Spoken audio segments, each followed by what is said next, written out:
Hello and welcome to All My Friends Are Right Here. I'm your host for today, Scott, and we are going back to the well, back to Now That's What I Call Music for Now, Volume 7, released July 31st, 2001. So excited to get into this. If you have never listened to one of these episodes and you're joining us on the 7th, this is going to be fun for you, but I think you'll figure it out. I'll explain it a little bit more. But first, I'm going to introduce my co-hosts in Austin, Texas. It's Dylan. Help, I'm in the well. You fell down the now well. The now well. The now well. Is that one of those whales with the unicorn horn? Yep, that's what it is. The now well. And in San Antonio, Texas, it's Vince. Scott, I've already told you 3 times. Play my fucking song. Oh, dang. I know what you mean. That's a lyric from a song we're talking about. Vince isn't just being overly aggressive. Okay. She was being overly aggressive in that song. It just comes out of nowhere. There's a lot of over-aggression in the songs on this compilation, and we'll talk about it. Yeah. Like I said, if you're new to the show, we are talking about the pop music compilation. Now That's What I Call Music. We're talking about Volume 7. It's the 7th in the series. We've done 6 of these already. This is our 7th.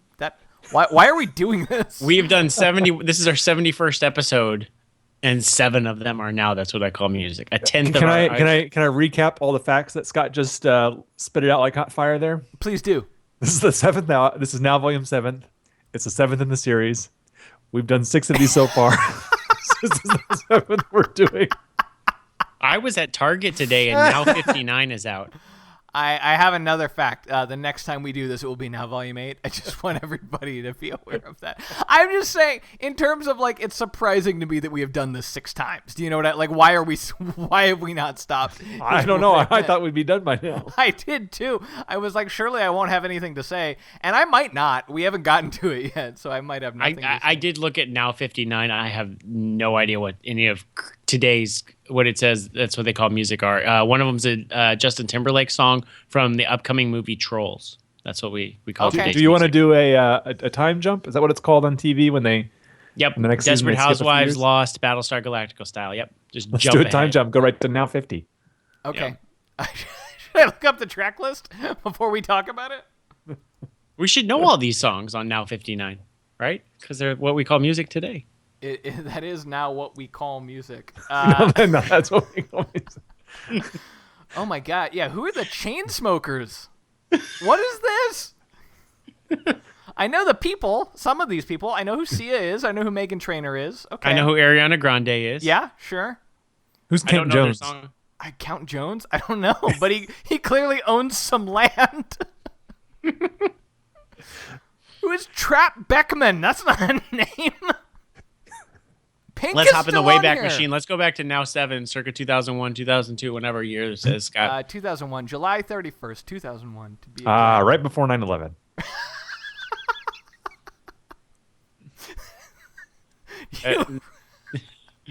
It's an accurate statement, Dylan, yes. It's an accurate statement, and now I have to know that all the rest of these Now compilations are in a post 9/11 world.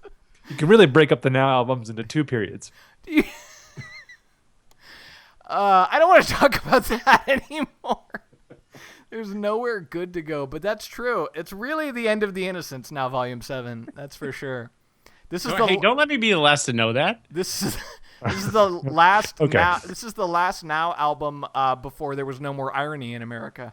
And you know, I brought that up as a joke, but I did kind of mean it. You listen to these songs, and it sounds like I don't know how anyone would record these songs post 9/11. They're just too dumb, right? You think our music is generally smarter as a result of the events of September 11th? Hold on. I immediately take back what I said. 'Cause I'm looking up the track list of Now Volume 8, which came out November 20th, 2001. Okay. First track is Bootylicious. We We didn't even wait like a goddamn quarter. we were all really grieving. America was ready to heal 2 months later. We were ready for Bootylicious. Oh, I'm glad we can laugh about it. tragedy plus time equals Now Volume 8. But we're not talking about Now Volume 8 yet. We're talking about Now Volume 7. Or 9/11. Which rhymes with 9/11. Coincidence? Now 7 was an inside job. Now 7 was an inside job. Yes. That's the only reason that explains Evan and Jaron were on this album. Yeah. Yeah, steel beams can't burn, and also there's no way Evan and Jaron had 2 songs. So these are both clear signs of it's a false flag. They're all chemtrails. We are going to be going over every single song, whether we like it or not, on this compilation. We're going to say something about it. And then at the end, after we've talked about all the songs, we are going to draft them, each of us. And I should mention we're missing one usual member of our panel today, and that's Michael, who can't join us for some dumb reason. And so he won't be chiming in, but when we get to the draft, he will be auto-drafting. I have Michael's list here in order, and so I will pick whatever the highest song is on his list when it's his turn to draft. So he'll get just like fantasy football. Just like fantasy football. That one guy who never shows up at your fantasy football drafts. That's Michael today. And will he draft 8 quarterbacks, or will he have a surprisingly good team? We don't know. I think he's going to win. You think he's going to win? We'll see. We'll see. And, of course, he does not have the advantage of reading the room and getting a sense of how much we like or do not like some of these songs. So it should be interesting. But that's the order of events. Let's get right to it. The first song on Now Volume 7 is Survivor by Destiny's Child.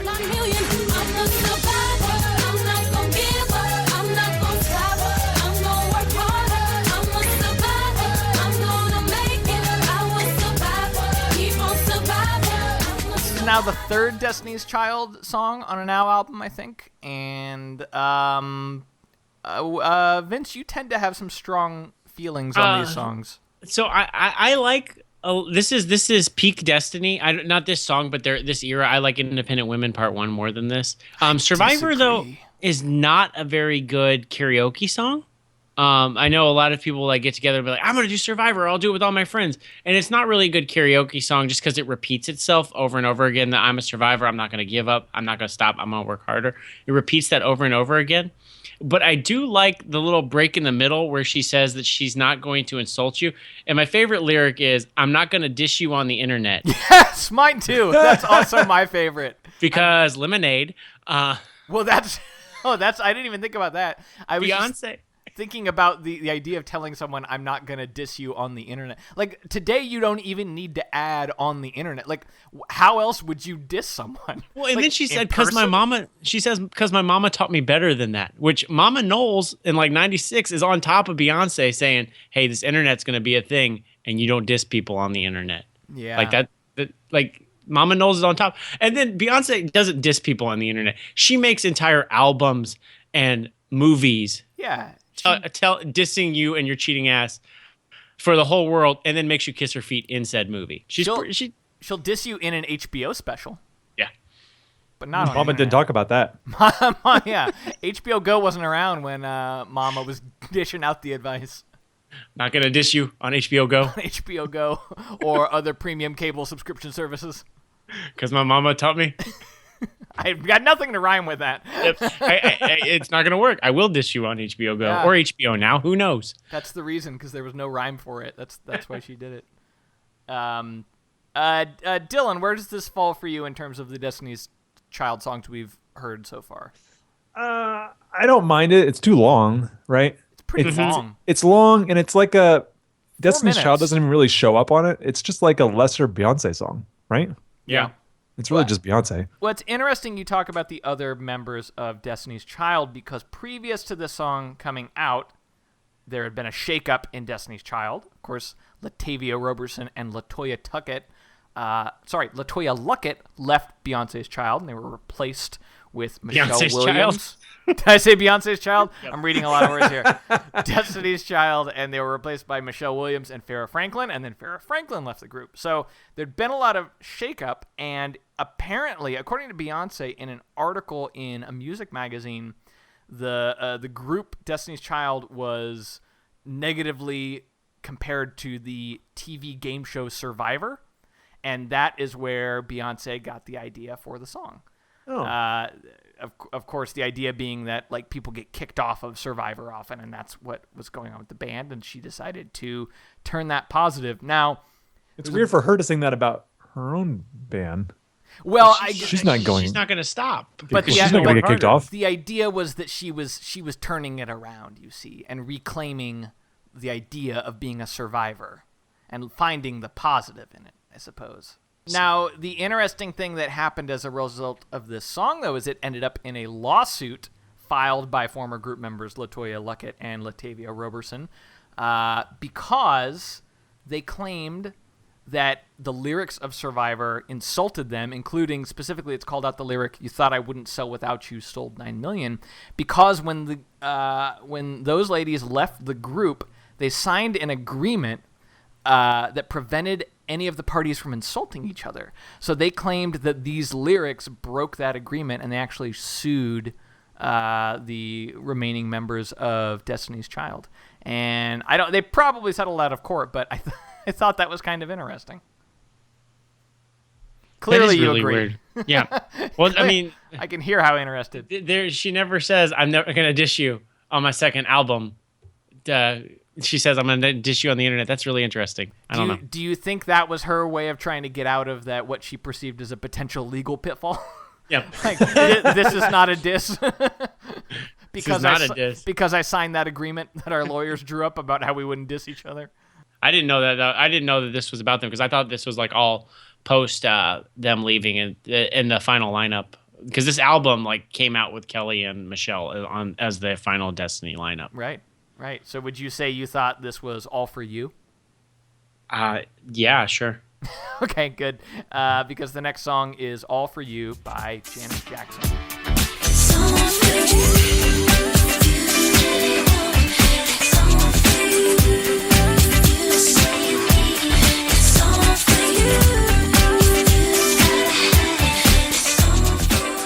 So I've learned a lot from the Now series, and one thing that I think has stuck with me the most is that I was sleeping on early 2000s Janet Jackson. Mm-hmm. I like all these songs that we've heard. This is a great song. Yeah, it's really good. It's all you don't remember this song? Oh, I remember it. I just don't remember. I just in general, I feel like her early 2000s work is way better than I've been giving her credit for. I suppose. I do remember it, and I remember the previous one too. Doesn't really matter that we talked about. I think that's another really good song. Mm-hmm. Oh yeah, that is a really good song. This is reminiscent for me. And I'm glad Michael's not here. There was a girl that we both liked that ended up liking me more. And she took me home from a party at somebody's house, and we made out, and then she took me home. And this song was on the radio, so that's what I think of whenever you hear this song. So shout out to Michael, I guess is what I'm saying. Are you glad that Michael wasn't here for that? Or do you wish he's Michael still going to listen to this. He might not. We'll know really soon. This what are whole the odds he anecdote listens was to it? all for you, Michael. So when you're listening to this song, Now, Michael, whenever you listen to it, you'll also have the same memory. Dark guy. I really hope it makes it on a Michael's board. Number one pick. We actually haven't opened up the email yet, so we don't know what his draft order is yet. so you're saying we should find in every single one of these songs something traumatizing for Michael, and then force him to end up with a radio station of songs that he will now forever hate because That's of the not memories. what I was saying, but that's what I want to do now. Of course, it is what you want to do now. You guys are dark. I got to tell you, I'm looking at the track list, and I can't. You're good. Okay. This was the only one you had. That's all I had. This is the only one in the chamber. I'm looking. I'm like, I don't have any like Michael or any guys anecdotes. I don't remember many of these songs. Like, I mean, I remember them, but I don't like these were past my TRL days, so I'm kind of like, I don't care anymore. I'll tell you what, I do have stuff to say about the next song, but not much. Should we move on to it? Yeah. All right. Yeah. Baby, come on over to the next track on this album, which is Baby, Come On Over, This Is Our Night by Samantha Moomba.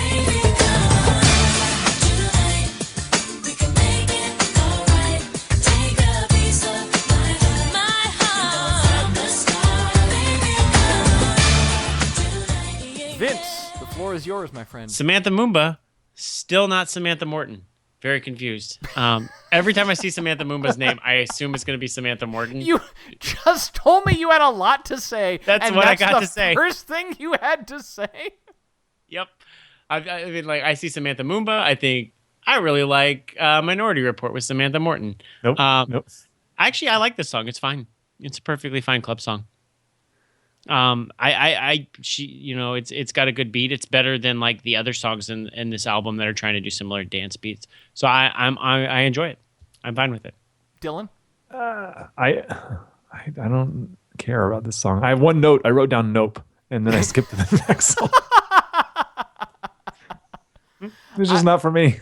I found it wholly non-threatening, and but I don't remember a lot about it. I don't have a lot to say about it. It just wasn't your night. It's a multi-threat.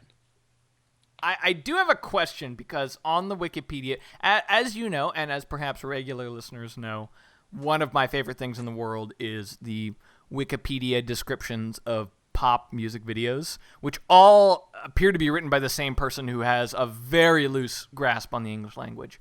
I won't read the whole one for this Samantha Moomba music video, which sounds very uninteresting and just really describes all of the different colors of the room she's singing in.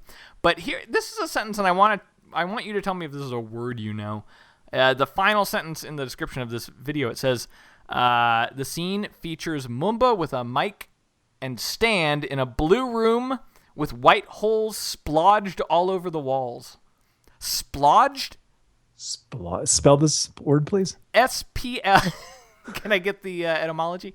S-P-L-O-D-G-E-D. Like dodged, but splodged.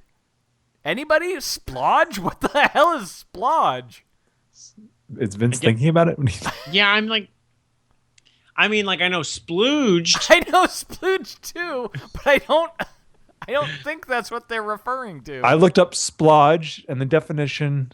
There's no Was definition. it used appropriately? No definition. It just That's not says a word. another term for splotch. Okay. It's a British term for splotch. Samantha Moomba is British. This checks out.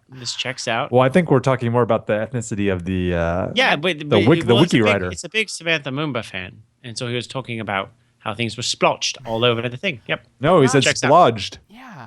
Not splotched. Well, I don't know. I don't know what. I don't. We really splodged that bullet. I don't know. I'm a 31-year-old man, and this is a word I've never heard before, and it's just surprising to me. I just feel like I would have heard splodged at some point in my life. What about a splodged image search? Well, now you can whenever you want to impress anybody out there, you have that in your back pocket. So you just splodged all over that, didn't you? Is what I'll say. You know when I'll say it. They'll be like, "Oh, that's Scott. He's so impressive." Is this everything? Is this everything we have to say about Baby Come On Over? I have no more. I have one more thing to say. Yeah. I Google image search splodged. No, don't do that. Must be a British word because I got a picture of some British candies called Jammy Dodgers. Okay, I do know Jammy Dodgers. That's the most British candy I've ever heard of. I am familiar with Jammy Dodgers. It's very British. Are they filled with jam? It says now more fruity. But they are biscuits, are they not? They're biscuits with so like our biscuits or or like cookie biscuits? No, cookie biscuits. Cookie biscuits. Cookie biscuits filled with jelly. Okay. Well, they're splodged with jelly. Delicious. Jammy Dodgers. That is a delicious stretchy jam splodged at the heart of two yummy shortcake biscuits. This checks out. Stretchy jam. It sounds delicious.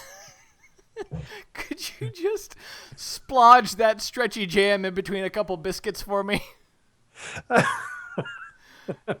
And that's how Jammy Dodgers were invented. Okay. I think we all agree. Yeah, that's not a good song. That's what This has been so long. Well, you know where I like to keep my cookies? In your pocket? In my pocket. And the next song on Now Volume 7 is In My Pocket by Mandy Moore.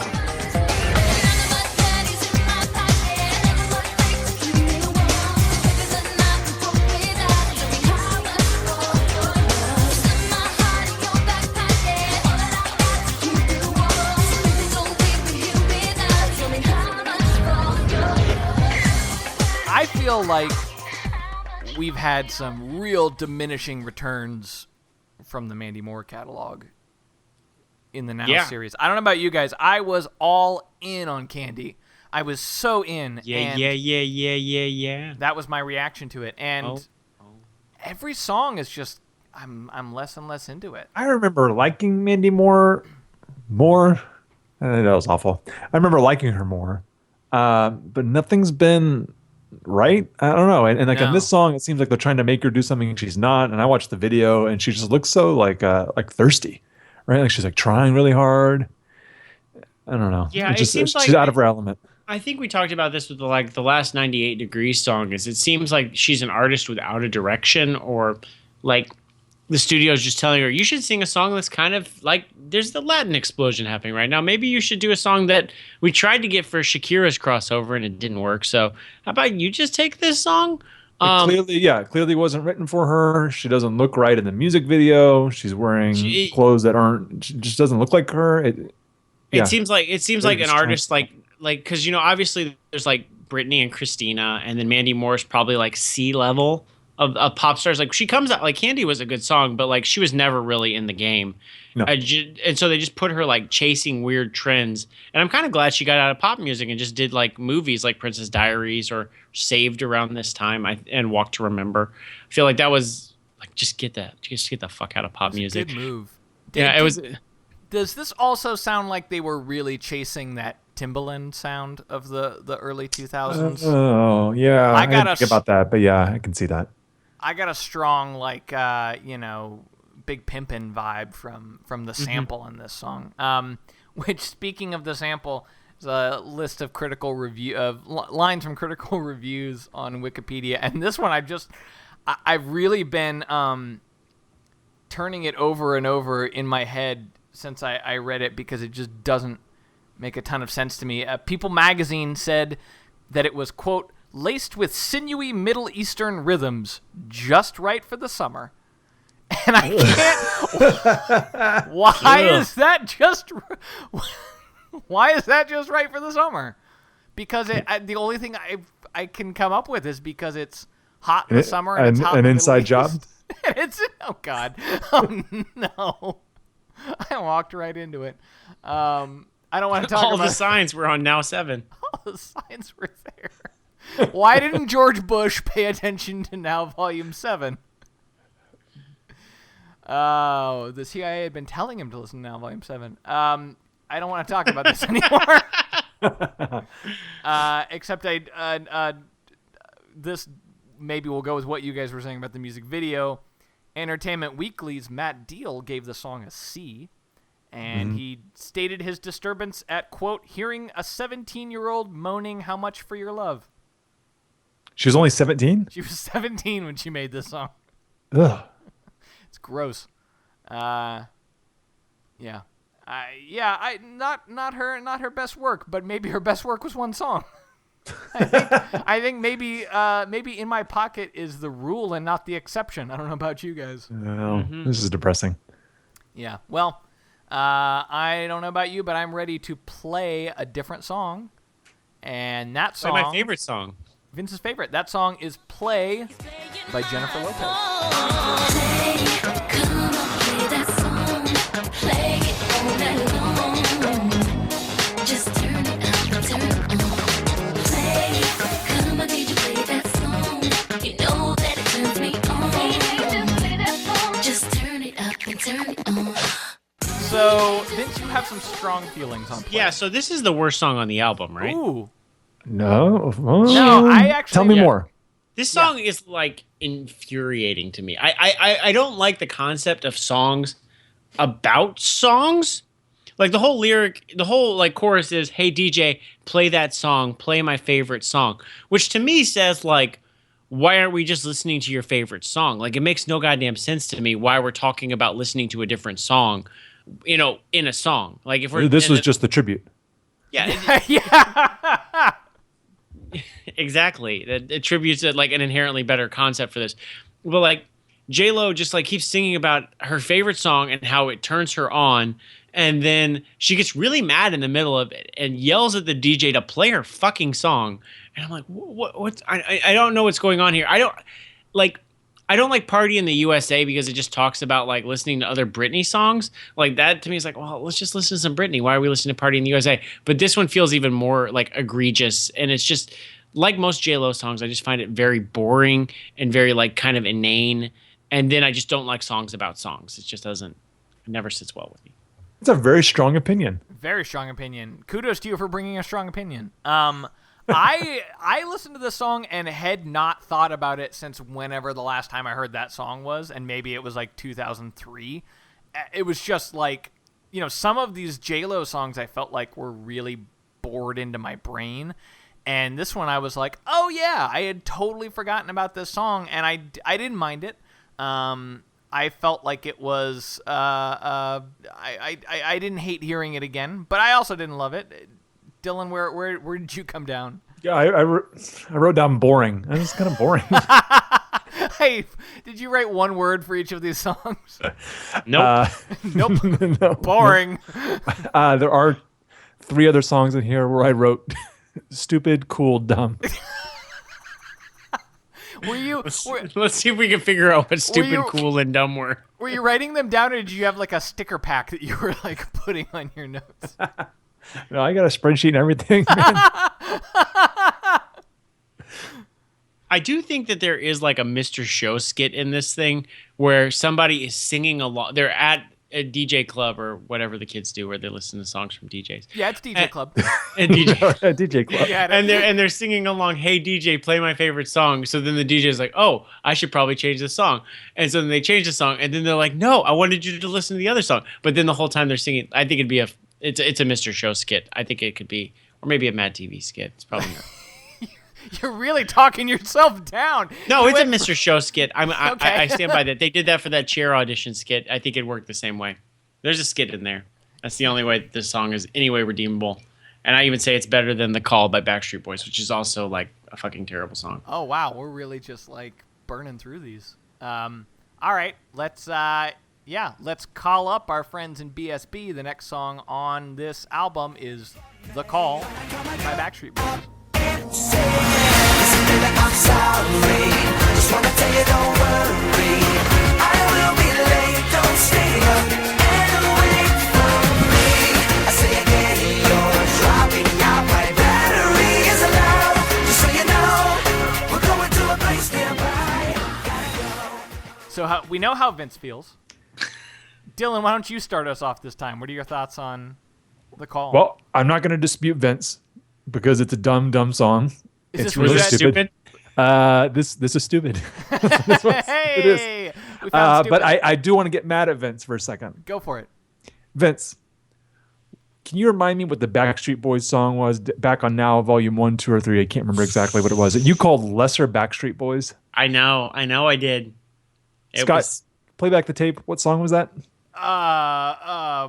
It was the one where their heads merged together in the video. Was it I Want It That Way? No, that's not Lester BSB. So whatever the song is, I want you to take it back. As long as you love I me. am taking it back. As long as you love me, because we've had As Long As You Love Me, like 5 boring Backstreet Boys songs. We've not had had the- one song better than As Long As You Love Me. Yeah, they're terrible. Like the original instigation for this entire podcast was a huge text thread.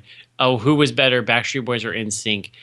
And I defended PSP's honor so much, and there's no data to support defending BSB against NSYNC. Like it's just like every single one of their singles is just like dire after like I Want It That Way.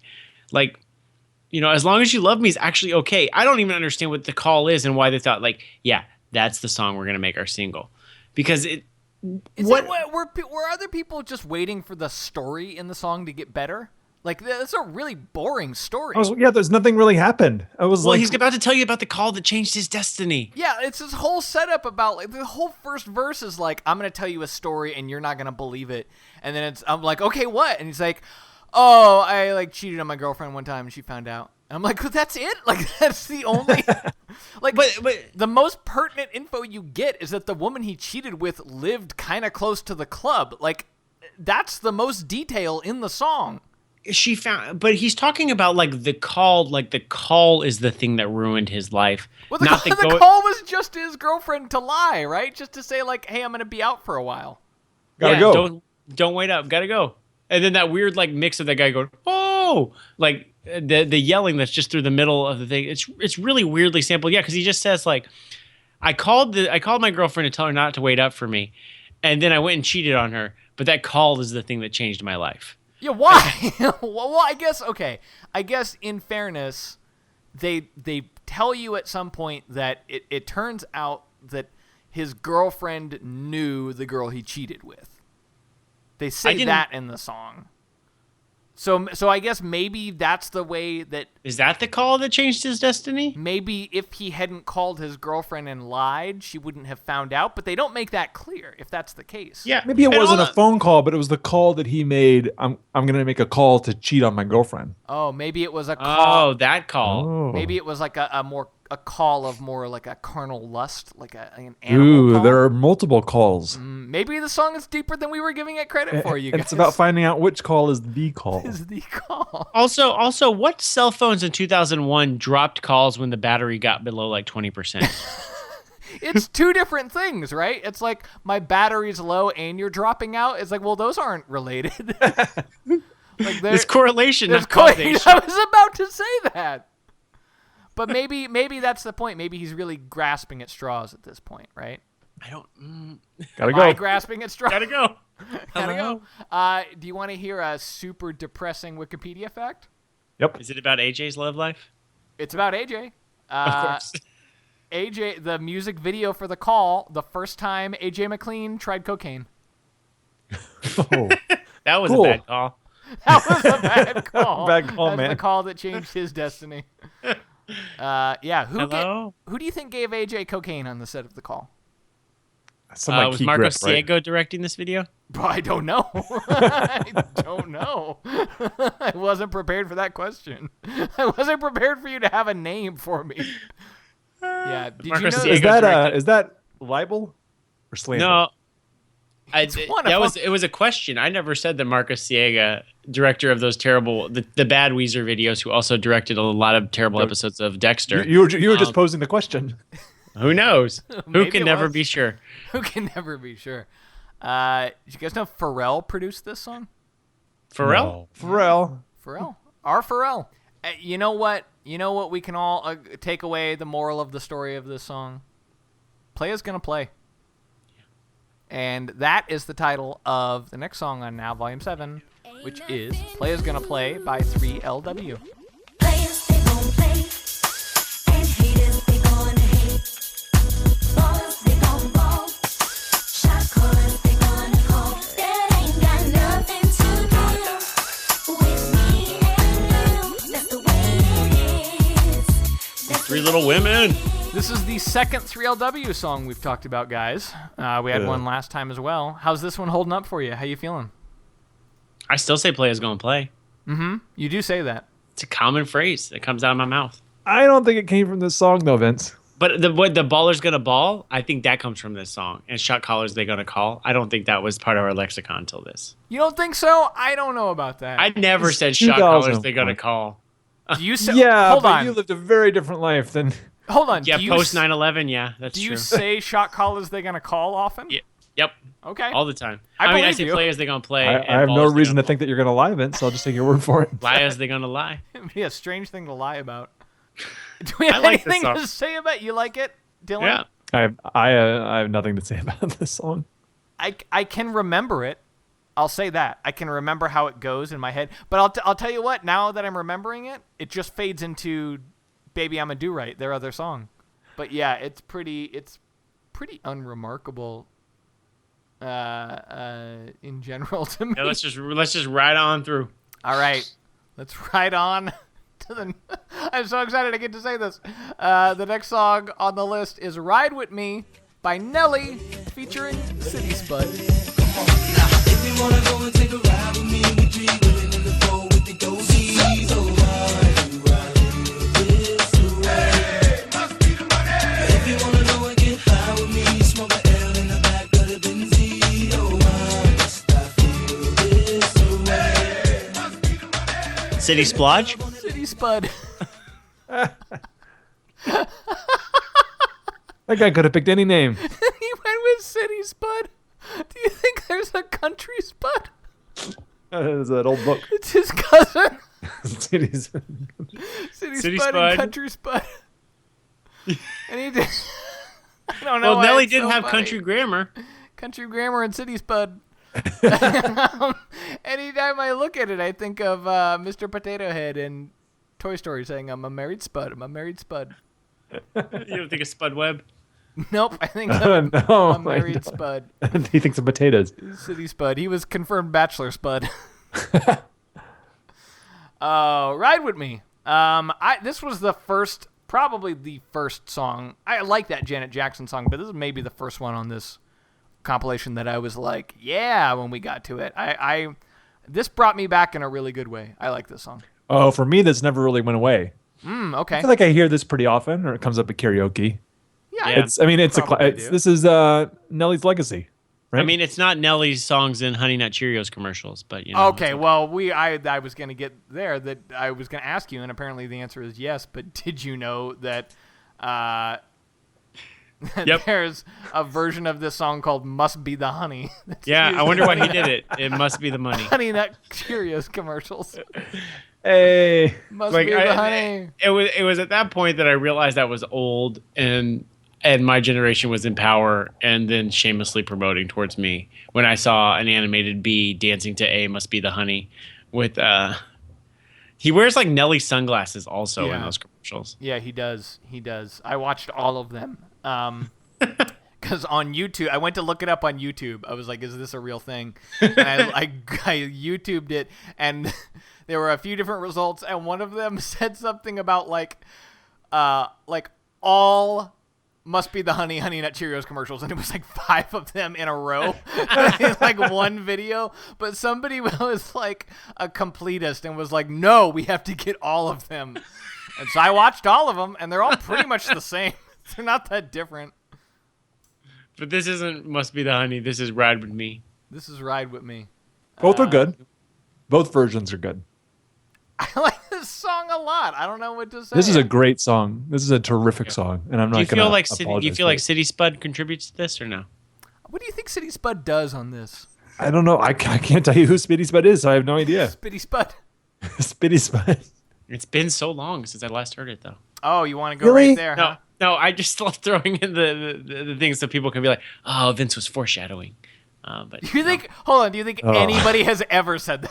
Yep. One time ever? Yeah, when this is being taught in English, when this podcast is being referenced for English lit classes, notice how Vince foreshadowed what was about to happen 4 songs earlier. While we're talking about illusions, I'm looking at the lyrics right now. Nelly raps. I'm getting pages out of New Jersey from Courtney B. Do we think he meant Courtney B. Vance? Actor Yep. extraordinaire? Actor Courtney B. Vance. How many Courtney B's could there be? Well, maybe he means the not bee, that the honey, but not Cheerio bee. Is that bee's name Courtney? Did we just not know it until right now? I did find, if you look up the lyrics, it lists City Spud's lyrics. What does he do? Well, I can't say it because I think one of the first words is the N-word, and then it's a lot of the words after that, so I can't say any of them. But I can tell you his last lyric. Do you want to hear his last lyric? It doesn't have the N-word in it. Honey's looking all they wish. Come on, boo. Give me a kiss. Oh, City Spud does the rap. Oh, then he's got a good contribution to this song. There's more than one rap, right? But this is like this. I don't know if it's a bridge. I don't know what you would call this part of the song. It's particularly famous, right? Yeah, it's the one that begins, hey, Yeah, yo, now I'm a fly guy, and I fly high. And I probably know like 80 or 70% of this rap. Okay. Well, 70% of it's the N-word, so. That's right. Poppin' like we drug dealers, sippin' Chrissy, Bub Mackin. Bub Mackin sounds like an old baseball player. Bub Mackin and Rolly Fingers take them out. That's a game where they had 2 pitchers, apparently. All right. Are we in danger? Are we staying here too long? Yeah, we've been here so long. All right. We've been here so long. Watch yourself. Oh, but I like it here. I like it here too, but I kind of like it where we're going next, and that's Danger Been So Long by Mystical featuring Danger!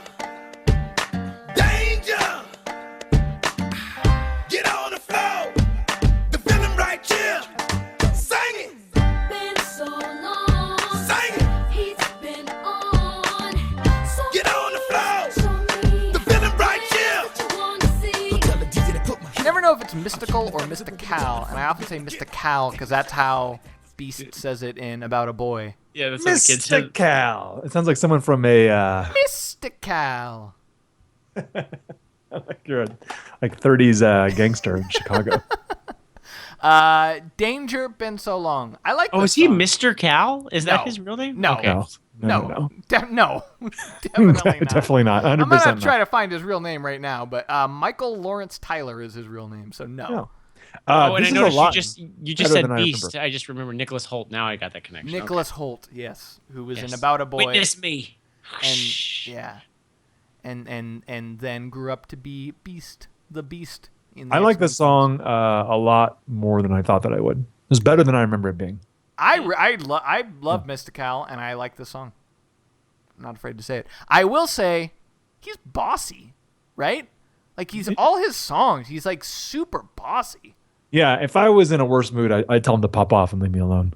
He's just But- like all about telling you what to do with all your body parts. Doesn't that get tiresome after a while for him?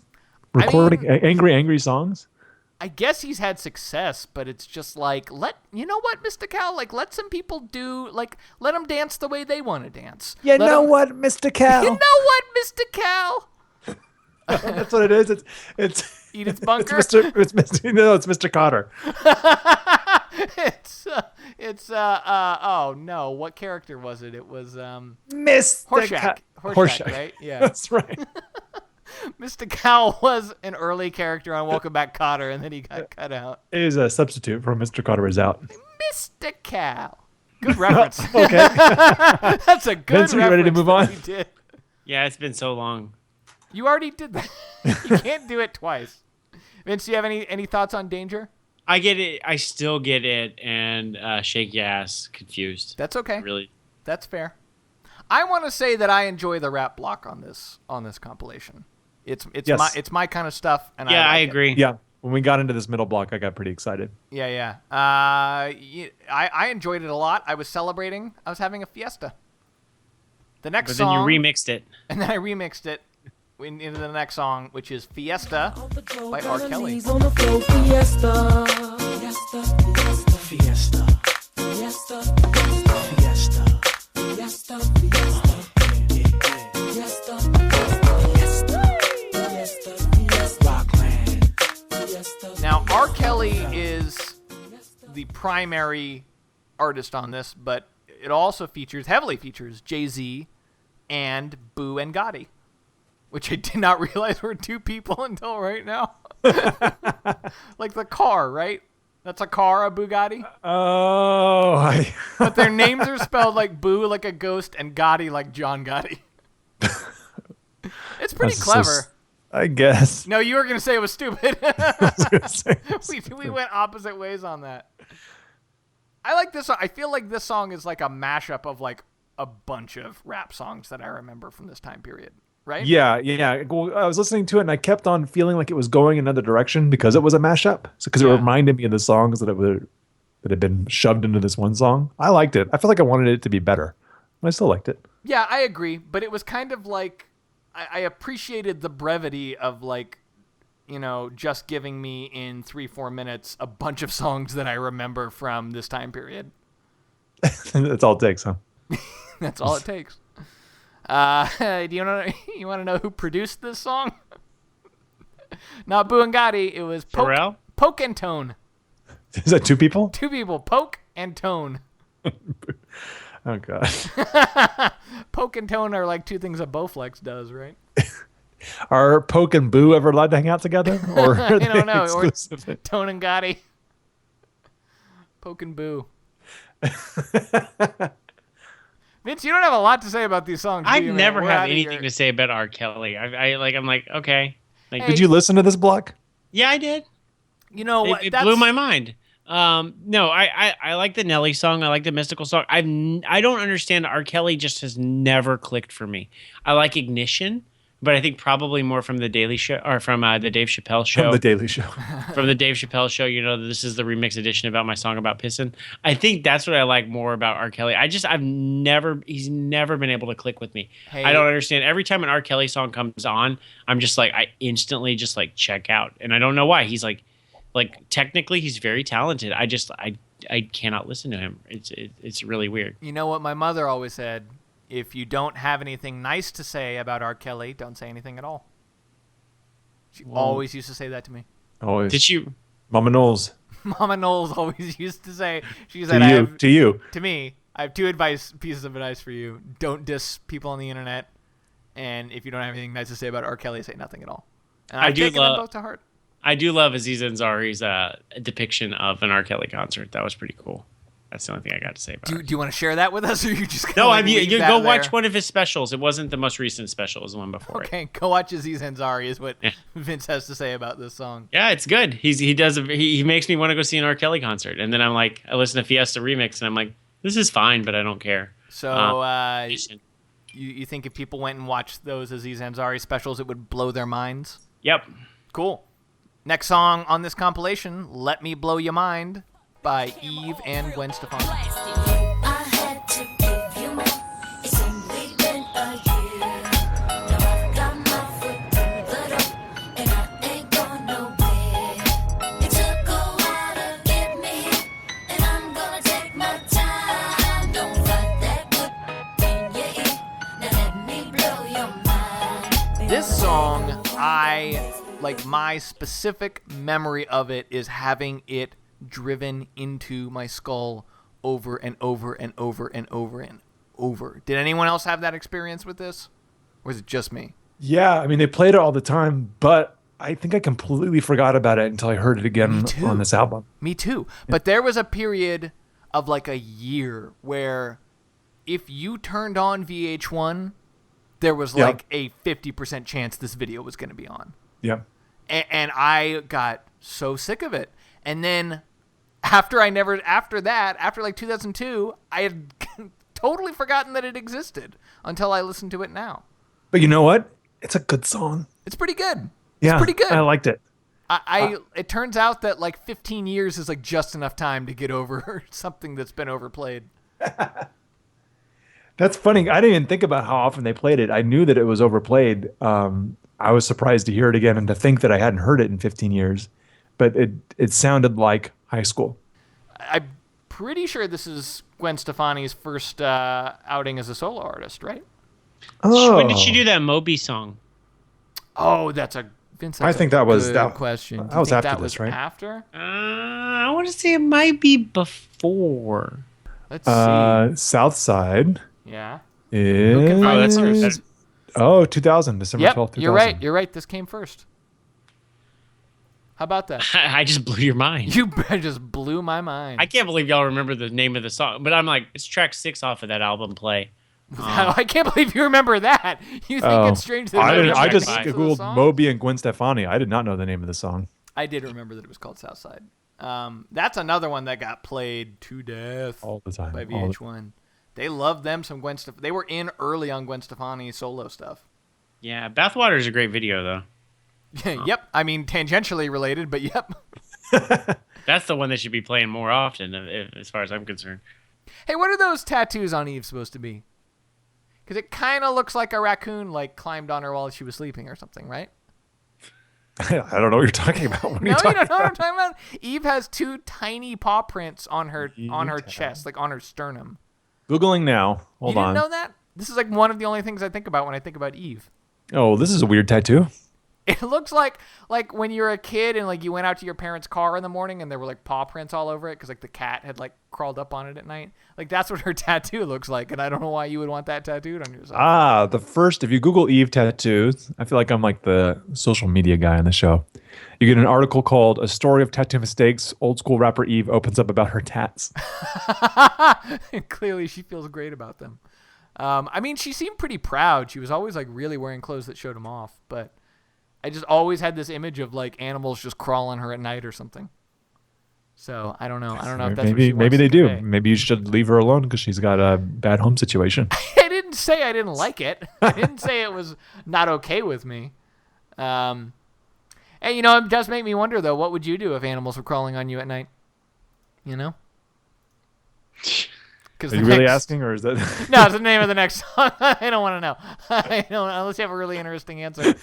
The next song on this compilation is "What Would You Do" by City High. She said, What would you do if your son was at home, crying all alone on the bedroom floor, 'cause he's hungry, and the only way to feed him is to sleep with a man for a little bit of money, and his daddy's gone somewhere smoking rock now, in and out of lockdown. I ain't got a job now, so for you this is just a good time, but for me this is what I call life. girl, you ain't Not the theme song to the game show "What Would You Do." What would you do? Yeah, you know it. That's What That would have been better. would Oh, you're gonna okay. you do? Okay. Yeah, starring Mark Summers. Yeah. So I wanted to be in that pie thing so bad. right or dig around pie on the nose. coaster? Dig around on the nose. Do you want to do that? No, Booger- that's Double Dare. That red Come on. flag out of the Oh, boogers. is that Double Dare? One thing I can speak to a little bit more is this song, "What Would You Do" by City High. It's a bummer, right? It really is, and I felt like they were preaching at me the whole time. I was like, leave me Yeah. alone. And I like preaching at me for something I don't do. Like I I know. I don't was like, go why to are you- strip clubs or patronize prostitutes. Like, why do I have to hear it? Well, You that know? call changed your destiny. The call changed my destiny, but I didn't start going to strip clubs. It's a really like heavy-handed preachy song for something that it just seems like everybody knows you shouldn't do. Like I know. It's like, why are you telling me? You should go tell the other guy. yeah, or like we know, right? Like we know it's not Yeah. right. Don't Like, kill if you- people. You shouldn't kill people. Yeah, exactly. You're not really taking that mighty of a stance on it. We're gonna lull them in with the Gwen Stefani song, and then we're gonna hit them hard, and then we're gonna hit them with the Britney Spears song. This is what we're gonna do. We're Like not it's a really there weird yet. song placement too. It's just I don't even know why it's on the album. Was this a popular song? it I've never reached heard it in my life. number 2 in Australia. But in the US on the Hot 100 chart it reached number 8 and number 1 on the Hot Rap Singles chart. So yeah, it's pretty popular, but I've never heard it before. I've never heard of City High, which leads us to everybody's favorite game. Is this still a band? Is City High still a band? It can't be. I say no. I say no. Also, The answer is no. They broke up in 2002. This was their only album. Vince, do you have a clever segue to the next song? Because I don't. no. I mean, like it's a full sentence, so you know. It is. Well, It's hold hard on. to word a full Just sentence. tell me first, because I don't want to be the last to know. Well, There okay. you go. The next song is "Don't Let Me Be the Last to Know" by Britney Spears. Don't let me be the last to know. Don't hold back. Just let it go. I need to hear you say you need me all the way. Oh, if Dylan, what are your thoughts on this song? I feel like we've got an album here of lesser hits by people that have done better work. I promise you that is an accurate statement. Is that, Wait, what? come on, man. Foreshadowing. No, I it's get not it. foreshadowing. That's not what foreshadowing I is, don't think man. you know what foreshadowing means. I kind of liked it. I'm not gonna lie. I just the I quality like of her Britney's voice ballads. is. I feel like it's better for poppy stuff because she doesn't have that great of a singing voice. Totally. That's indisputable. Yeah, because her like carrying that final note at the end with the "Don't let me be the last to know." She just can't carry that note about as well as I can. She's not a very good singer. You know, just like you. Hey, leave Britney alone. Leave Britney alone. I agree. I like that weird hook though. It's that like wow wow wow wow wow wow wow. Like it's super weird, but I'm kind of into it. I Oh wait. Speaking of hooks, was City High the one that just went into the "Forgot About Dre" sample in the middle of it? yes, I believe. Oh, so. okay, that was weird. That was pretty weird. I had a note at some point that what would you do is a bit like Bohemian Rhapsody, like it just keeps changing genres for no reason. But anyway, That's credit. deep. back to "Don't Let Me Be the Last to Know." Yeah, I'm not gonna listen to it a lot, but I liked it well enough. Vince, what did you think of it? I think it's like Britney level of "From the Bottom of My Broken Heart," which was like her fourth single from the previous album. Like it's her kind of ballad after she does sexy songs, and it's fine. It's innocuous. It actually like it doesn't amount to nothing.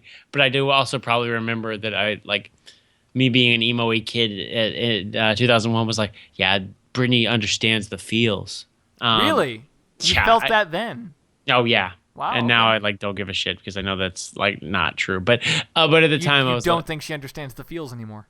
I think it's one of those songs, that I describe like every Now album where it's like it's trying to say that it's a feels song, but it really doesn't say anything. This is better than I expected though. Would you be interested to know who wrote it? Because I think you would. Is it Mutt Lange? Mutt Lange co-wrote it. Did he really? Yeah, he produced it and co-wrote it with a good friend of his, Miss Shania Twain. Oh. Shania Twain has a writing credit on this song. And that's- I would like to hear Shania Twain sing this song. Does I would Shania too. pass on this song?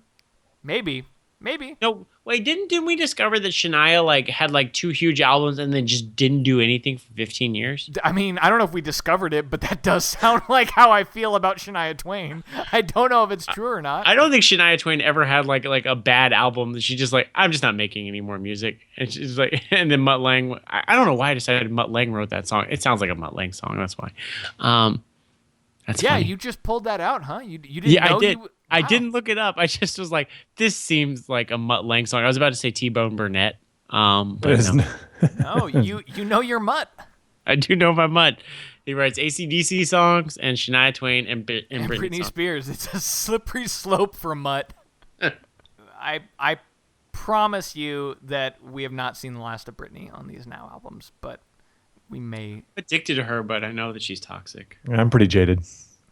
Just jumping all around. The next song on Now Volume 7 is This I Promise You by NSYNC. And I will take you in my arms and hold you right where you belong until the day my life is through. This I promise you.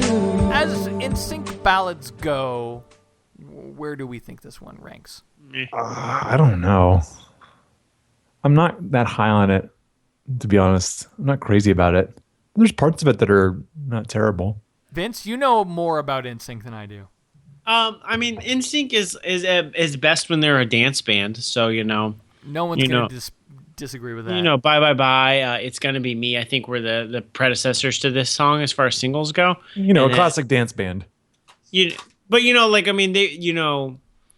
Backstreet was trying to do the R&B Boys to Men style song band, and I think they did it pretty well. NSYNC really wasn't competing on that same level. Yeah. NSYNC did like Tearing Up My Heart. I think all of NSYNC's songs are better when they're faster and poppier, and their ballads don't really work very well. I don't think that was it Girlfriend was off of their next album was also pretty dull, and Pop was. Oh, yeah, Girlfriend. I forgot about that song.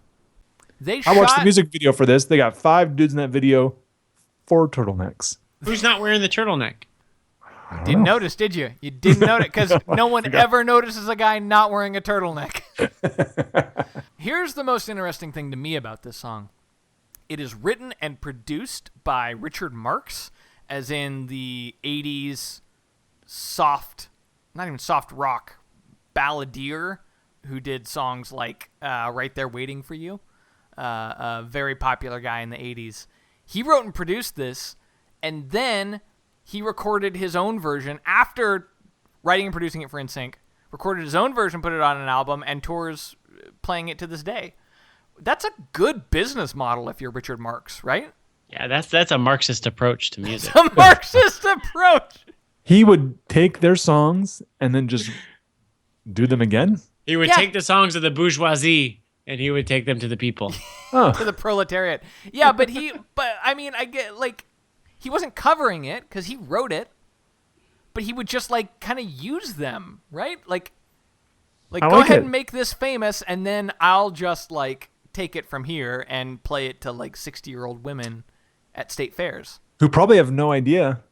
Yeah, it's a victimless crime. Oh.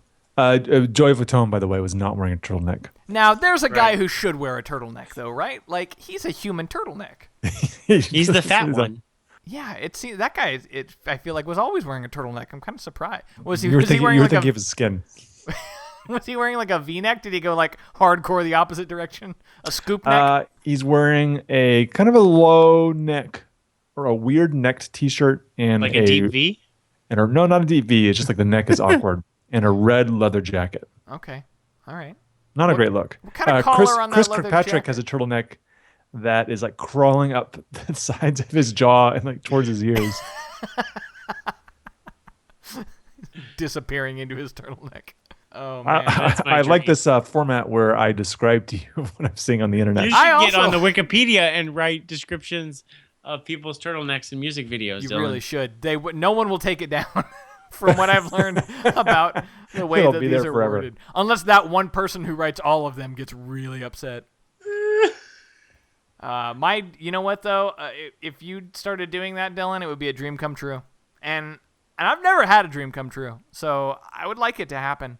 But in Never? the meantime, the next song on this compilation is "Never Had a Dream Come True" by S Club 7. I never had a dream come true till the day that I found you.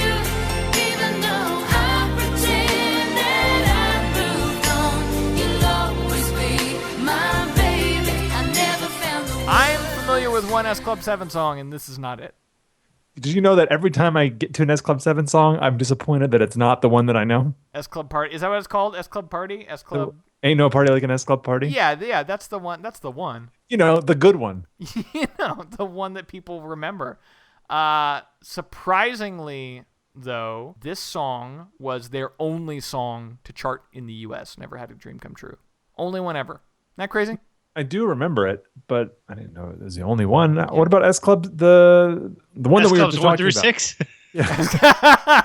Well, that's a legitimate question. They were lab experiments that those results are classified. Yeah, and S Club 7 was struck by lightning and became sentient, and then S Club 7 is alive. So in my remembrances, but I did some research. I always thought S Club 7 was a Disney Channel band, like the Jonas Brothers or something, that just became like a real band. But apparently they were just like a manufactured band from the Spice Girls dude. Is that right? Okay. I like this song. I was like, this song is pretty damn good. I've never heard it in my life, but I like it. It's not bad. No, it's Dylan a was- fine song. I just wish it was the other S Club 7 song, the one that I like. I agree. Guys, is S Club 7 still a band?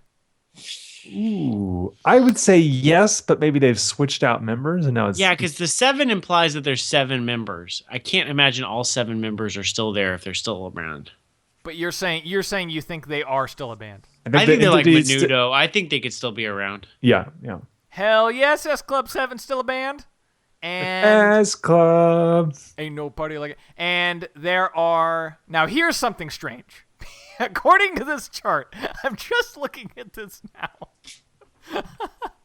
According to this chart, there are currently only 3 members of S Club 7. It's like the Big 12. Or Ben Folds 5.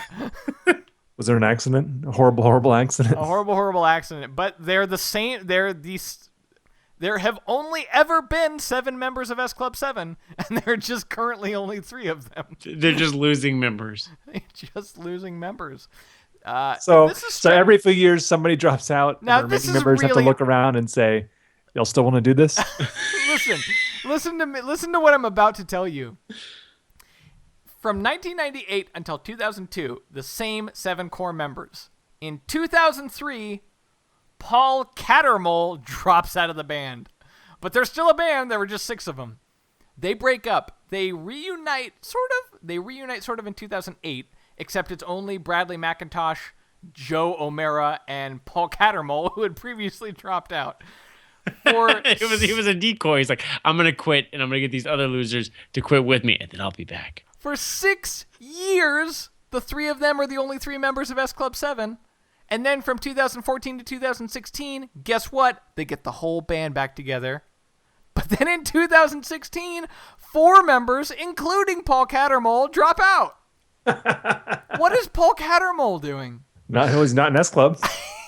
What is up with him? Make a decision, Paul Cattermole.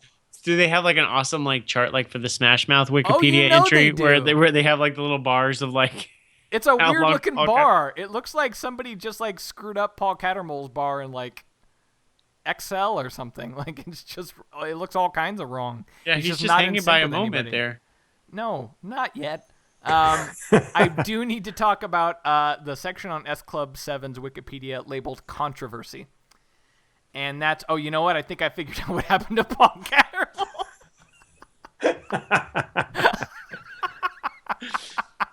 I really should have read these things before. Okay. In March 2001, 3 members, including Paul Cattermole, were caught at a club in London smoking weed, basically. Whatever.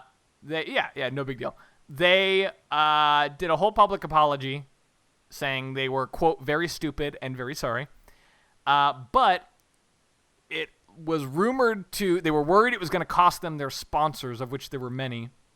Cadbury, as in like fucking Cadbury eggs, threatened to pull out but didn't. They kept all of their sponsors except Quaker Oats. Quaker Oats was like, these are not the values of the Quakers. We will no longer sponsor S Club 7, and they lost Quaker Oats as a sponsor. That's it. Do the Quakers care about weed?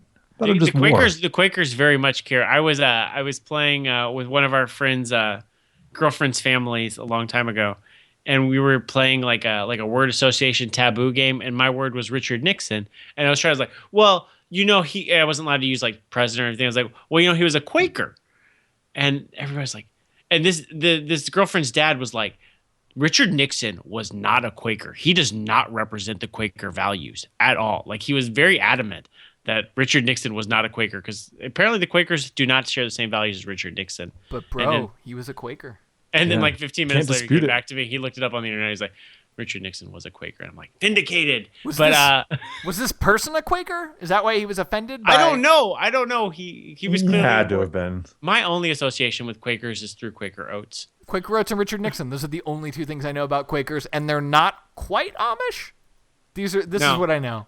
No, I think that not even close. I knew someone who I think was raised in a Quaker community. I don't know what you call it, but they've got like meeting houses, right? This is going to be a very ignorant section of the podcast. Scott lives in an earthquake. We just don't know what's going on. I think that they have like meeting houses, and it's not quite church, but it's more about you get together and discuss. There's not like one person who leads the community. I'm trying to. This is a memory that's 10 years old, and then they make oatmeal. I guess I had never questioned it until this point, and clearly the fact that Richard Nixon was one doesn't jive. But I just all kind of assumed they still dressed like the Quaker Oats guy. No, not at all. Okay, all right. We're learning and a they lot. Sponsor today. S Club 7 until they smoke weed. Yeah, that's true too. I guess there was a lot there that didn't add up if I'd taken the time to think about it. And they really screwed up. They could have called it Quaker Oats for the Quaker Oats Quick Oats. Why do you think they didn't do that? Quaker Oats, Quicker Oats. We'll call it the Quakers, and we'll get them on board. We got a great idea for you guys. My Richard Nixon story that I always tell, which I it. think is fascinating. Please. It's not my story, but it's a story about Richard Nixon. Is when he was a kid, he used to write his mom and tell her about all like the bad things he did and what a bad kid he was, and that he's just like an awful little kid, and he would sign it "Your Dog Richard." Oh, Jesus. Yeah, It's like some Red Dragon shit. I'm just thinking of Richard Nixon with like a huge back tattoo. Maybe he did. What a creep. I never saw him with his shirt off. What a creep. Oh, man, this podcast is hanging by a moment, isn't it? Let's move on to the next song, which is Hanging by a Moment by Lifehouse.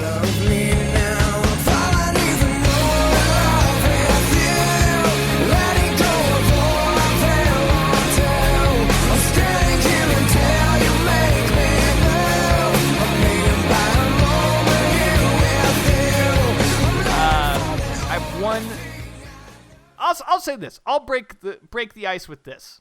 I was expecting to like this song less than I did. I agree with that. Like I remember I hated the song. Me too. And I don't love it. I'm not going to go out and listen to a bunch of Lifehouse, but I was like, this isn't bad. This is listenable. There was a reason why it was popular. I suppose so. Yeah. But I mean, I was expecting to feel about this how I felt about previously, like Three Doors Down or something, where I just like had no desire to hear it. but I was like, oh, this song was catchy. Like, it was not bad. No, I think I remember. I didn't watch the video. I just listened to the song. But I remember the video. I remember the lead singer. Did he have like long hair? I just thought he was like such a douche. It was And like real long, like reverse mullet stuff, like party in front, business in back. Right. It was just like, oh my God.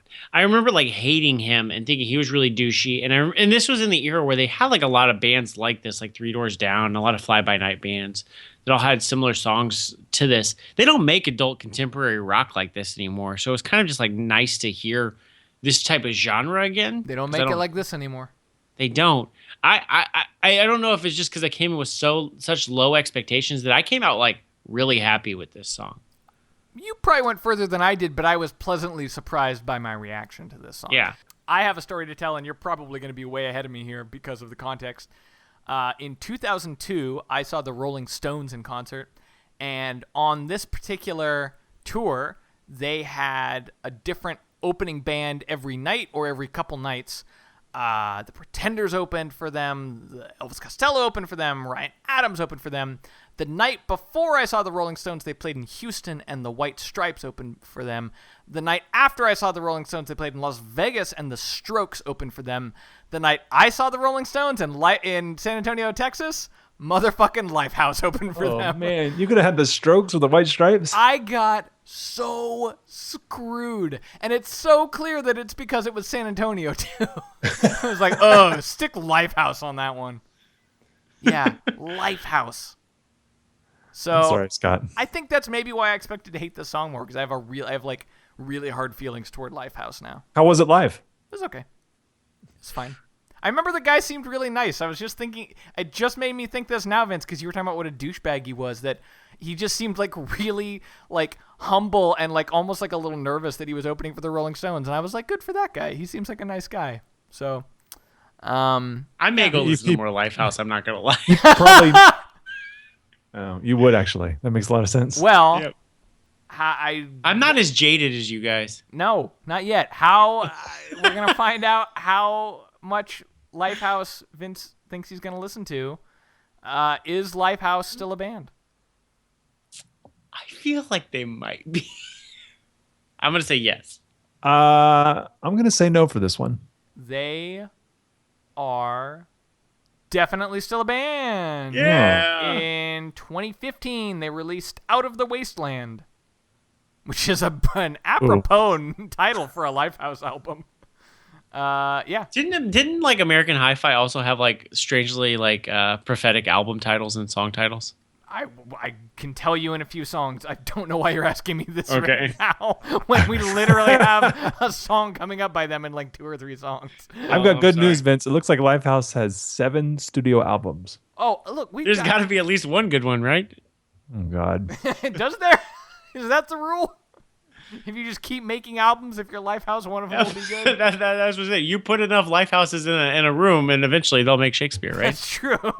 That's true. 1,000,000 Lifehouses and 1,000,000 typewriters. One of them will write "Hanging by a Moment." I'm jaded by this conversation. And our next song is "Jaded" by Aerosmith.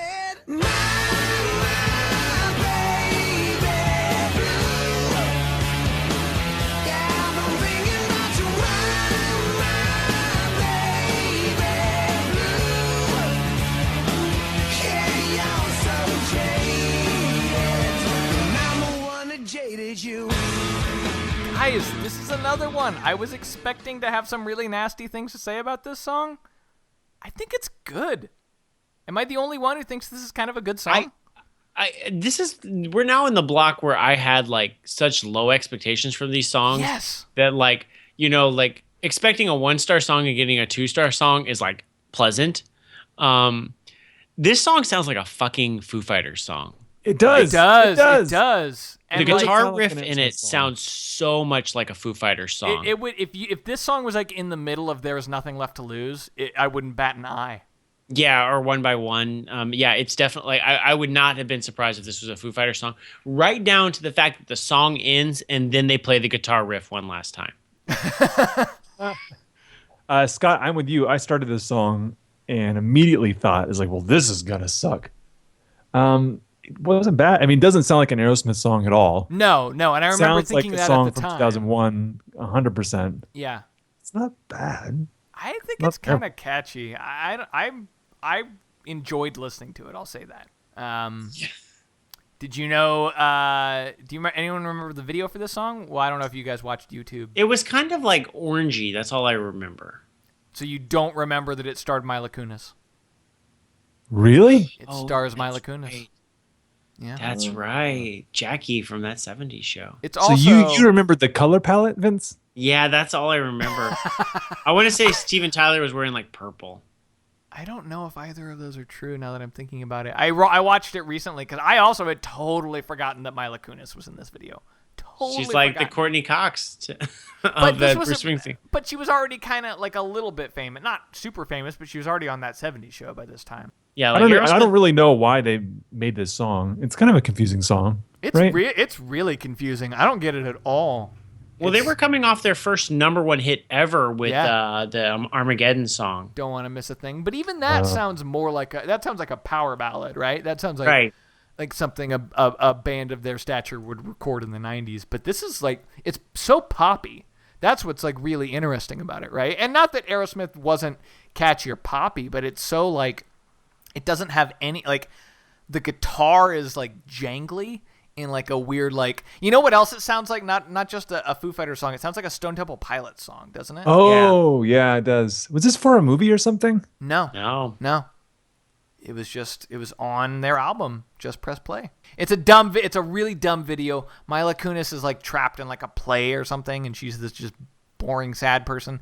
And there's a part where it's like everything around her is like magic, and she's like bored by it. And there's a part where there's like a mirror, and it fogs up, and something like an unseen finger writes like, "What do you want?" And she writes back, "To feel." You know what? I'm still crazy for that girl. I am crazy for that girl. That's not the next song. But it might as well be. The next song on this album is From My Head to My Heart by Evan and Jaron. From my head to my heart, can't seem to find a way. They're so far apart. It's not you, it's not your fault.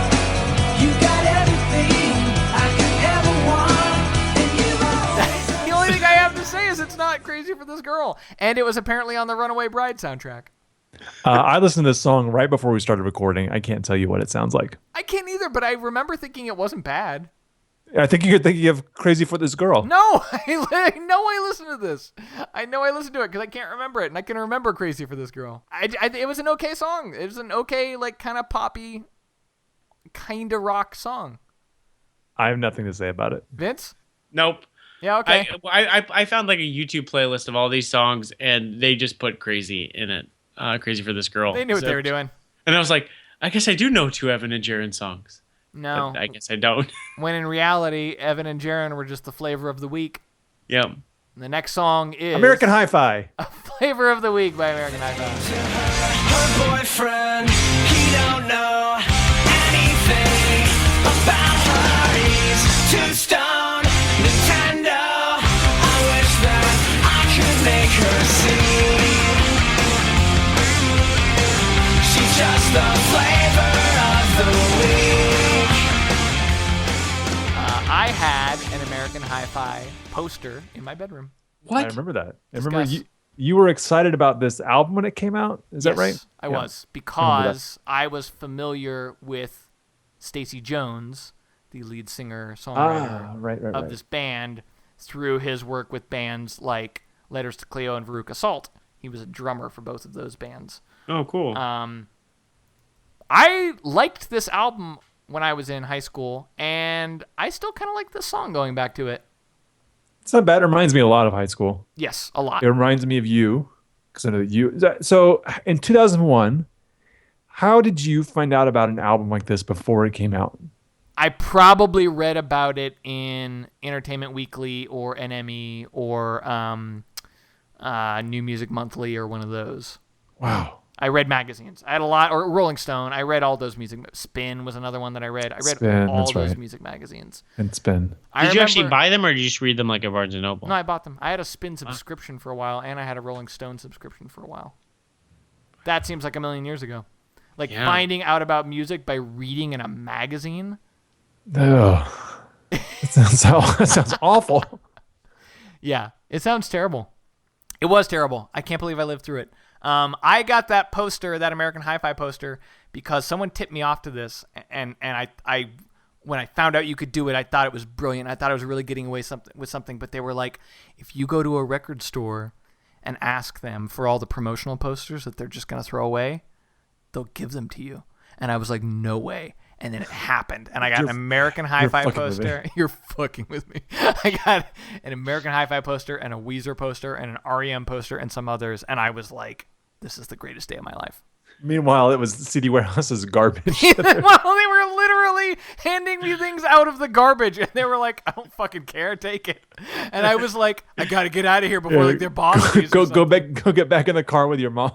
It's exactly what happened. And then we went to Easy's for pizza, and then we went home and I hung up my posters. It sounds like a good day. It was a great day. I still remember it. Here's something about Stacey Jones. Can I read you the list of bands that this guy currently plays with? Oh my god. Currently. Not like in the past. Currently. American Hi-Fi, Veruca Salt, Letters to Cleo, Matchbox 20, Everclear, and He's one of the 5 guys from Everclear. Okay. and Miley Cyrus. What the fuck? Yep. All of these bands Stacey Jones plays with. How is that Miley puts possible? on a hell How of does a that show. work? I believe he's like a touring musician for most of them. But still, it's a lot. He stretches himself thin, this guy. Yeah. He's not the flavor of the week. He's crazy for this girl. I mean, look, you can say what you He's want. hanging on to that moment.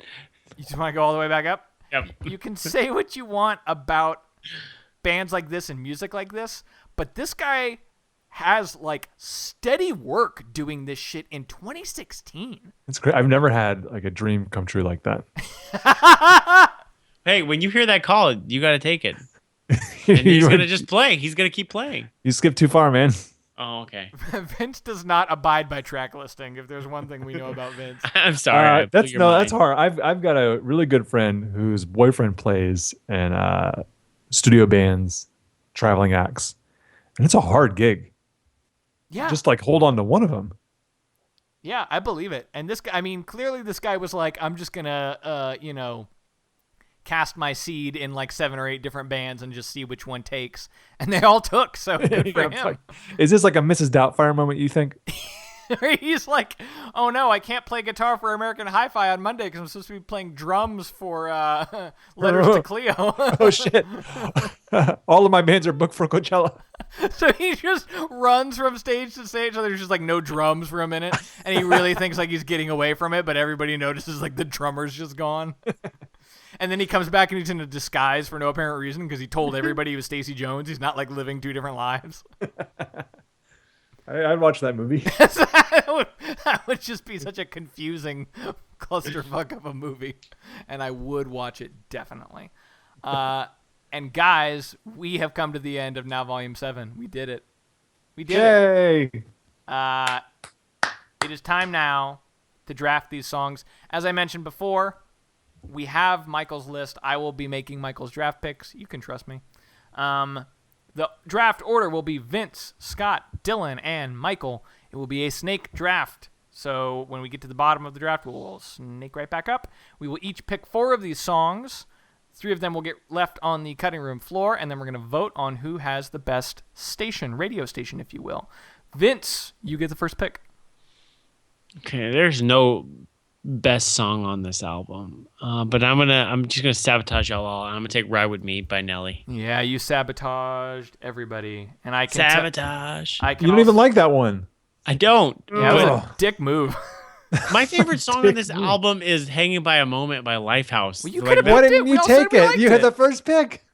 No, I know that. I could also get it with my 7th pick. Like, You're probably right. You're right. That's strategy. No, it's a good idea. Yeah, and I can tell you, because I have it in front of me, that "Ride With Me" was also Michael's number 1. So, All right, Screwed me and up Michael are everybody. in sync. all right, it's my pick now. I'm kind of between 2 here. I'm going to take All For You by Janet Jackson. Damn it. Dylan, you're up. Okay. Well, those are my number 1, number 2. Uh-huh. Yeah. I didn't expect this, but I'm going to take Let Me Blow Your Mind, even Gwen Stefani. Ooh, I didn't expect that. We move on to Michael. I can tell you his number 1 and number 2 were Ride With Me and All For You. Those are both gone. So he's getting his next choice, which is Danger by Mystical. So Michael gets that. We're also snaking back.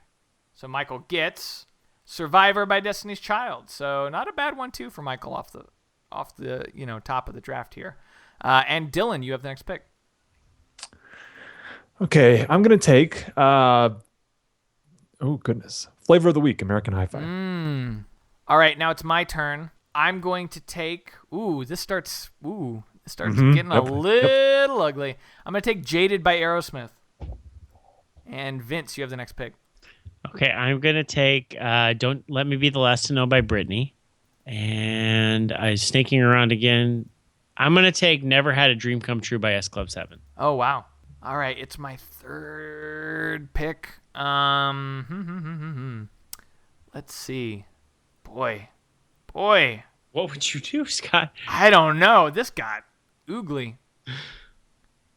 I'm gonna take "Hanging by a Moment." That's a good song. I don't feel bad about it. I was really thinking it might actually drop to the last song on the list here. Yeah. No way. There are some bad songs on here. Dylan, you have the next pick. I'm going to take R. Kelly, Fiesta. All right, now we go to Michael. Ooh, Michael likes him some Baby Come Over by Samantha Moomba. And Michael, not a bad song. Michael can have it. Okay, and now we snake back around for Michael. Oh, and the very next one, he's getting this one too. He got pretty much, a lot of good stuff at the top of his list there. It's Playa's Gonna Play by 3LW. Playa's Gonna Play. Playa's Gonna Play. The famous song about Playa del Carmen. Beaches They Gonna Beach. Beaches They Gonna Beach. Dylan, you get to finish off your station here. Okay, we each have one pick left. Scott, can you round it off what we have here on the board? Yes, on the board we have left In My Pocket by Mandy Moore, Play by Jennifer Lopez, The Call by Backstreet Boys, What Would You Do by City High, This I Promise You by NSYNC, and From My Head to My Heart by Evan and Jaron. Goodness gracious. Wow, well, I only ever think of now the "What Would You Do" theme song whenever I see that sound. I can't pick that. I don't know what I would even play here. Like, what song would I even listen to? Play that favorite song. Play it all night long. I mean, I know you're joking because you hate that song, Vince, but I might pick that song. I'm gonna pick "Play" Jennifer Lopez. All right, that's fair enough. I'm gonna lean into the nostalgia. I remember this song, and it's fun enough. I'm gonna take "The Call" by Backstreet Boys. And Vince, you have the last pick. This I Promise You by NSYNC. Yeah, that makes sense. Hey, none of us had to take anything really terrible. The three songs that remain that no one picked are In My Pocket by Mandy Moore, What Would You Do by City High, and From My Head to My Heart by Evan and Jaron. Yeah, which is basically like a bad song, a bummer, and I don't remember. Yeah, that's true. So let me go through what everybody's stations are here. Vince has Ride With Me by Nelly, Don't Let Me Be the Last to Know by Britney Spears, Never Had a Dream Come True by S Club 7, This I Promise You by NSYNC. I have All For You by Janet Jackson, Jaded by Aerosmith, Hangin' by a Moment by Lifehouse, and The Call by Backstreet Boys. That's a very VH1 list right there. Ooh, yeah, you're right. Dylan has Let Me Blow Your Mind by Even Gwen Stefani, Flavor of the Week by American Hi-Fi, Fiesta Remix by R. Kelly, and Play by Jennifer Lopez. And Michael has Danger, Been So Long by Mystical, Survivor by Destiny's Child, Baby Come Over by Samantha Moomba, and Players Gon' Play by 3LW. So we're going to vote now. The three of us will vote. Michael doesn't get to vote. That's just the way it is. And we're each going to award first, second, and third. First place gets 2 points. Second place gets 1 point. Third place gets no points, and you cannot vote for yourself. Dylan, why don't you start? All right.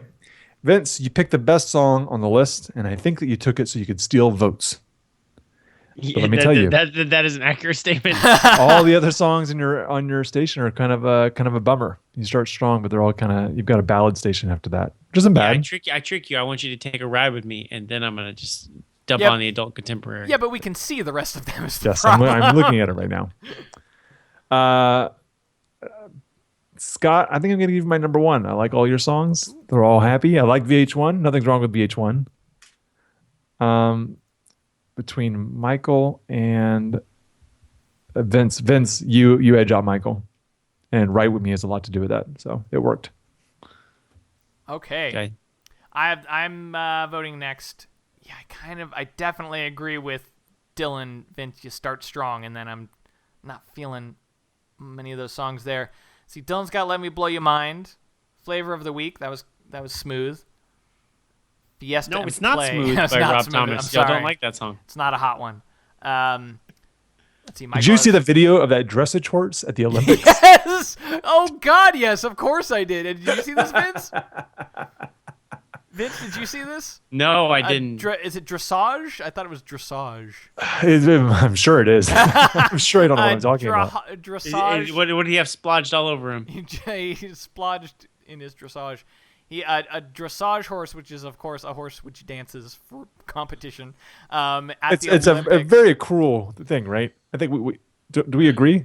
I don't think it's cruel. I think it's weird. I don't think the animal's not in any pain. I believe. But I It's think just they have to hurt the dancing. horse to train it, right? Well, you could say that about any horse training. Or any gymnast. Hot takes. Technically break a horse. Well, there's a lot to go into. But the act of dressage itself, I would say, is not particularly cruel. So did this horse dance to Smooth or not? Yes, the Yes. horse danced smooth.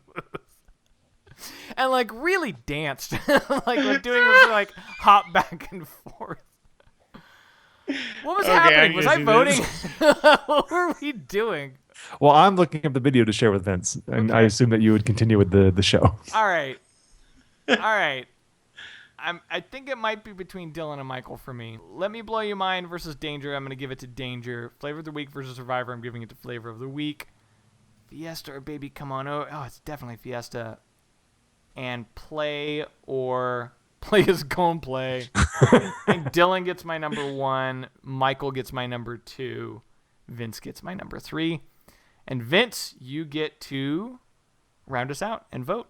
I'm gonna say I like Robot Michael's my favorite, Okay? and Scott, I like yours next. So, the way this works out, in the end, I tie with Robot Michael for first place. Dylan is in second place, and Vince is in third place. We did it, guys. We did it. We did Now Volume 7. Congratulations, everybody. Feeling pretty good about ourselves. I think we have reason to celebrate here. So let's all go watch some horse dressage and hope that it's not cruel. Hope it's cool and not cruel. It's not cool to be cruel. That's yeah. Please check us out online. allmyfriendsarerighthere.com. Look us up in iTunes or wherever you get your podcasts. Subscribe to us, rate and review. You can find us on Twitter at We're Right Here and on Facebook, facebook.com/allmyfriendsarerighthere. And at our website, allmyfriendsarerighthere.com, you can check out our other podcasts. You can find all the episodes of this one. We'd appreciate it if you did that. Thanks so much for listening, and I'm sure Vince and Dylan would say thanks also if I was going to let them talk, but I'm not. I've been your host, Scott, and we will see you next time. Love you all so much. Man, it's a hot one. Her boyfriend, he don't know anything about her. He's too stoned, he's too stoned, he's too stoned, he's too stoned. Her boyfriend, he don't know anything about her. He's too stoned. I get in such arguments with my older coworkers about cursive. They're like, "Do you know they don't teach kids in cursive these days?" And I go, "Yeah, it's a worthless skill." It's so And they're like, worthless. "What?" It's They're like tap if you need dancing. It's no different than tap dancing. And they're like, "What if you need to read the Magna Carta or something?" And I go, then I go online and I find a copy of the Magna Carta. Yeah, I'm sure there's an app where I can hold my phone up to fucking cursive and it'll change it to text for me. There should be. I mean, I don't. Maybe there should be. I've never. That's not been a problem for me ever in my life. It's like, what does this say? But now I really want to find myself in a life-threatening situation that depends on me being able to read Read the Magna the Carta. Magna Carta. All right. Hold on a second. I gotta. Hey guys, Magna Carta is not written in cursive. This is like Old English. I know cursive, and I still can't read this shit. Wait, so when I was like, okay, you ready? And you were like, hold on, I got to do something. Were you Googling the Magna Carta? No, I finished what I was doing, but then I googled the Magna Carta.